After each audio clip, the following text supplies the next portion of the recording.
बिस्मिल्लाहिर्रहमानिर्रहीम। अस्सलाम वालेकुम। मैं हूं बुशरा सदीकी। आप देख रहे हैं मेरा यूट्यूब और फेसबुक चैनल। कल रात गए तक अडियाला जेल में अदालत, आइन और कानून के नाम पे जो कुछ भी होता रहा उसकी नज़ीर पाकिस्तान में तो क्या, शायद दुनिया भर में कहीं नहीं मिलती।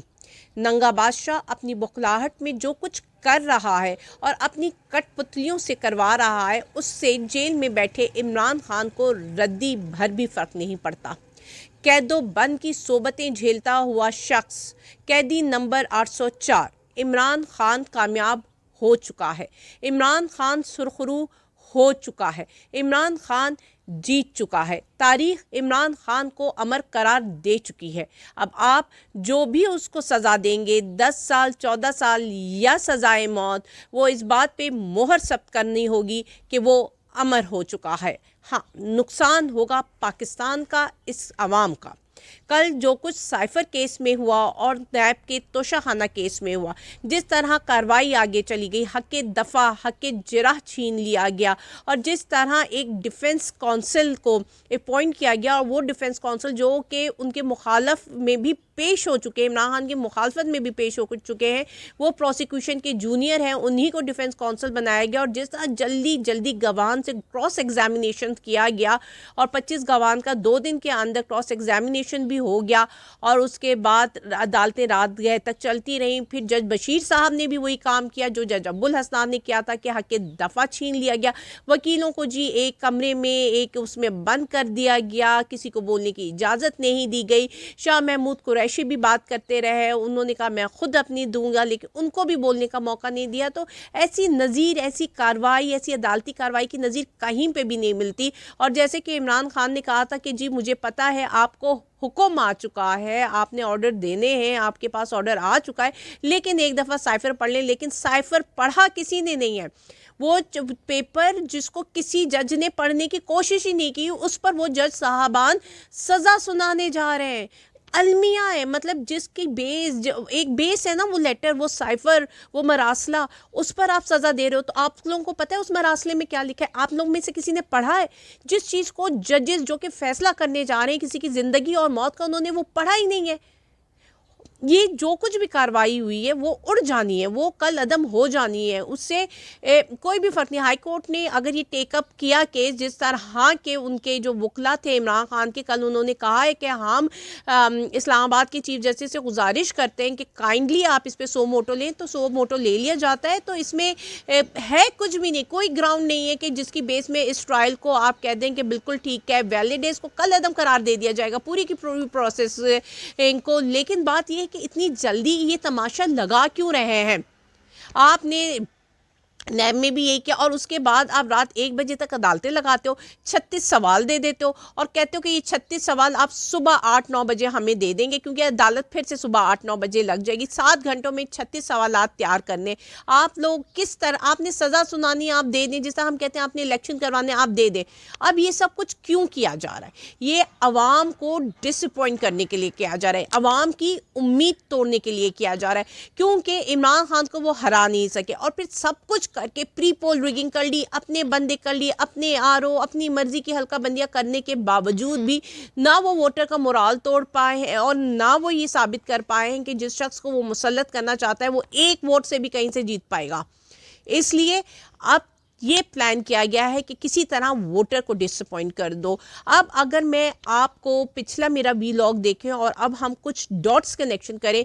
नजम सेठी कहता है 5 को सज़ा होगी। हसन अयूब, उनका जो टाउट सहाफ़ी है, जिसे लोग ज़्यादातर टाउट सहाफ़ी कहते हैं या लिफाफा सहाफ़ी कहते हैं, वो जो भी है, लेकिन उसने कहा कि 6-7 तारीख को जी PTI जो है वो फिर से इश्तियाल अंगेज़ी का मुजाहरा करेगी, एहतजाज करेगी, तोड़फोड़ करेगी। ये हसन अयूब ने डेट देते हुए कहा। 5 तारीख को सज़ा होती है, नजम सेठी फरमाते हैं। हसन अयूब फरमाता है 6-7 तारीख को मुल्क में फिर ये लोग PTI करना चाह रहे हैं। मतलब हर चीज़ कितने प्लान से कि हम वहाँ पे सज़ा सुनाएंगे, जैसे ही सदा सुनाई जाएगी लोग मुश्तिल होंगे, लोग परेशान होंगे, घरों से बाहर एहतजाज करने के लिए निकलेंगे और 9 मई वाला वाक़या रिपीट होगा, पकड़ धकड़ होगी, पीटीआई के वर्कर्स को पकड़ा जाएगा, उनके वोटर्स को पकड़ा जाएगा और इस तरह मिनिमम वोटर्स को 8 फरवरी घर से निकलेंगे और इनका इलेक्शन में जो भी उनका स्ट्रैटेजी है रिग करने की, जिस तरह वो चाह रहे हैं कि टर्न आउटकम से कम हो, तो उसमें वो कामयाबी अचीव कर लेंगे। लेकिन ये देखते हैं कि ये कामयाब किस हद तक होते हैं। क्या वो वोटर को घर से बाहर निकालने से रोक पाएंगे?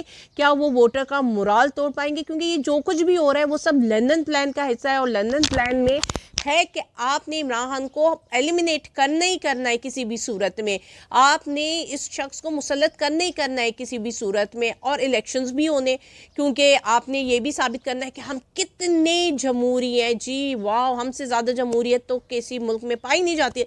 तो ये साबित करने के लिए इलेक्शन भी करवाने, और अगर इलेक्शन होता है तमाम रिगिंग के बावजूद भी टर्न आउट ज़्यादा होता है तो फिर उनके लिए नुकसान है। तो बेहतर यही है कि किसी तरीके से वोटर को तोड़ दो, क्योंकि आप इमरान खान को तोड़ नहीं पाए, आप इमरान खान को किसी भी डील करने में कामयाब नहीं हुए।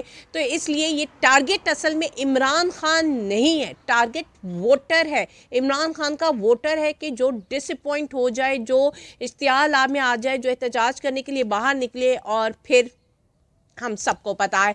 अब फिर दूसरी तरफ जी कल जो एफआईए ने सहाफ़ियों को नोटिस भेजे थे, तो चीफ जस्टिस ने बड़ी मेहरबानी करते हुए इसका नोटिस लिया था और कल कार्रवाई हुई थी, कल समाअत हुई थी। और समाअत में जी वही जजेस बैठे जिन पर तनकीद के बाइस ये जेआईटी फॉर्म हुई थी, यानी कि मुसर्रत हलाली साहिबा हो गई और चीफ जस्टिस साहब हो गए। हमारे मतलब बेंच वही बना था, वही कहते हैं ना, घूम फिर कर अपने पसंदीदा बंदों के बेंच बन जाते हैं। फिर आप कहते हो कि हमने तो इसमें भी डेमोक्रेसी ले आए हैं, हम जो है वो प्रैक्टिस एंड प्रोसीजर बिल लेकर आए हैं जिसमें एक्सक्यूज़ मी, हम मिलकर फैसले करते हैं। तो मिलकर फैसला यही होता है कि अपनी पसंद का बेंच बनता है, और वही बेंच जिस पर तनकीद के खिलाफ जेआईटी बनी थी, वही बेंच ने उसकी समाअत की। मुसर्रत हलाली साहब ने तो कह दिया कि जी, मुसर्रत हलाली साहिबा ने तो कह दिया कि ये जी है ही ख़राब चीज़, ये गलत काम हो रहा है। और दूसरे जी जस्टिस साहब हैं, उनको परेशानी हो गई कि थंबनेल में क्या होता है, अंदर क्या होता है।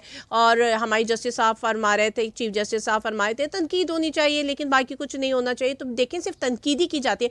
मुझे बता दें, जितने भी सहाफ़ियों को नोटिस सर्व हुआ है, उनमें से किसने गालम गलोच की है, किसने गलत बात की है, कौन फैमिली तक आया है, किसने हरासा है, सब ने एक पॉजिटिव तनकीद ही की थी। फिर असद तूर साहब भी थे, मतीउल्लाह साहब भी थे, उनके केसेस भी आए। असद तूर ने आपने कहा कि जी मैं ये वापस लेना चाहता हूँ, लेकिन चीफ जस्टिस साहब ने कहा कि नहीं, आप ये वापस ना लें, हम आपको इंसाफ दिला कर रहेंगे। तो जस्टिस साहब, कौन सा इंसाफ जिसका कल कत्ल आम किया गया है, बड़ी बेरहमी बेदर्दी से जिस इंसाफ को कत्ल कर दिया गया है, आप वो इंसाफ दिला कर रहेंगे जिसका जनाजा बड़ी धूम से निकला है कल रात, और सारी दुनिया ने देखा कि किस तरह इंसाफ का जनाजा निकला है, तो वो इंसाफ दिलाएंगे आप? जनरल परवेज़ मुशर्रफ, जब वो उनकी आखिरी स्पीच थी, जब उनका इक़्तिदार उनका ख़त्म हो गया, पावर ख़त्म हो गई, और जाते जाते उन्होंने आखिरी स्पीच की, तो उन्होंने कहा था, आखिरी लाइन उनकी ये थी कि पाकिस्तान का अल्लाह ही हाफ़िज़। मुझे इजाज़त दीजिए, अल्लाह हाफ़िज़।